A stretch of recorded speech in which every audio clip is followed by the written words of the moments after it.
ile misukosuko ambayo imetokea Kenya, hasa Tanzania, and then nahisi inafuata na Uganda pia, so maana uchaguzi nao unakaribia.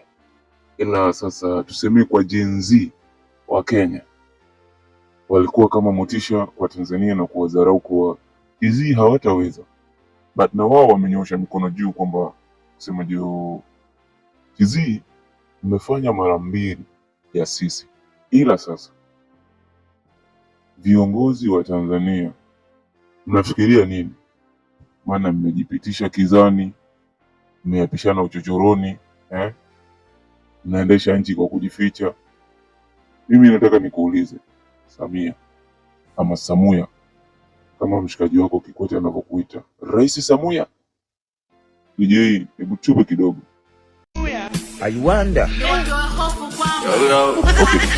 Basi hivi kwa ulivyokamata wale watu na kuambia wana kesi ya uhaini, ukawafunga, ukasema basi vijana waliandamana kwa kulipwa, vijana waliandamana kwa kufuata mkumbo, vijana waliandamana walikuwa wanadai haki, vijana walioandamana walikuwa sio wa Tanzania.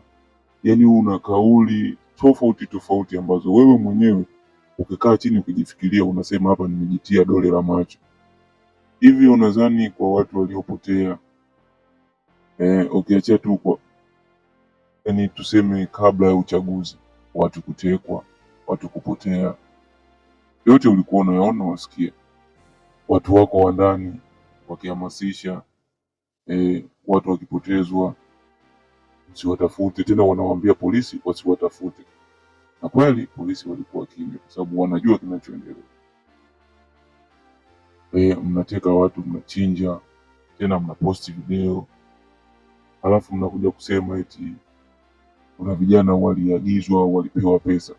Haya, mimi nataka nikuulize, wale vijana wa Arusha, Tanga, Moshi ulikuwa unawalipa pesa waje kwenye kampeni zako, haya zile pesa ambazo wewe umenunulia magari mengi yote yamebandikwa mapicha ya CCM. Kulikuwa kuna magari mengine ambayo yaeleweki, ya jeshi sio ya jeshi, ya polisi sio ya polisi.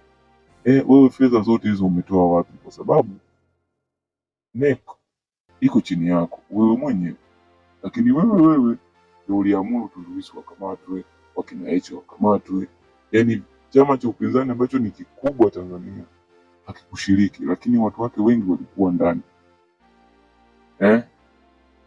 Hivi sasa ulikuwa unashindana na nani? Yaani unavua nguo yako mwenyewe unaweka kwenye kamba alafu unainyatia, sababu kila kitu kilikuwa chini yako, lakini bado yote ukuona kula mmeiba, watu umeua. Hivi wewe unajiona ni nani yani? Au unajiona wewe ni nani? Yaani kuwepo hapo Ikulu na kufanya ulichokifanya, yani sijui hata nikwambiaje, lakini the end of the day wewe Kikwete, Abduli mwanao, yule mwanao mkweo, yule mpwao, shemeji yako, mshenga wako, hii Tanzania msifanye ni kijiji cha babu yenu. Yaani msifanye kabisa kitongoji sijui cha familia yenu. Halo, 12/9 Disemba tuna nyinyi, tuna mabango na kitu ambacho ni kushauri ama ni kuambia, irudishe nchi kwa wananchi. Ukishinda kuwapa wanajeshi, basi tuachie sisi wenyewe wananchi, tutaamua tumpe nani, Tundu Lissu, Lema, Gwajima, Heche. Yani bora hata mzee Majaliwa aliliona ili akaamua ale kona, simuone kama ni mjinga, sababu mlioyafanya yote yalikuwa anashuhudia, na mengine mlikuwa mnamkomandi ili ayafanye, sababu mjomba Ndugai alivyowasemeni na kusema ule ukweli kwamba tunakopa tu mikopo, mtu unakopa mikopo ya sirisiri, then unakuja kutangazia taifa, unafanyia mambo ya peke yako, then unatuletea sisi mkamzima mzee wa watu. Sasa mwenye kuzima mshumaa wakati ukifika na yeye atazima. Kila kitabu kina historia yake. Je, wewe umeacha historia gani? unatafakari sana hicho kitabu chako kitasomeka vipi.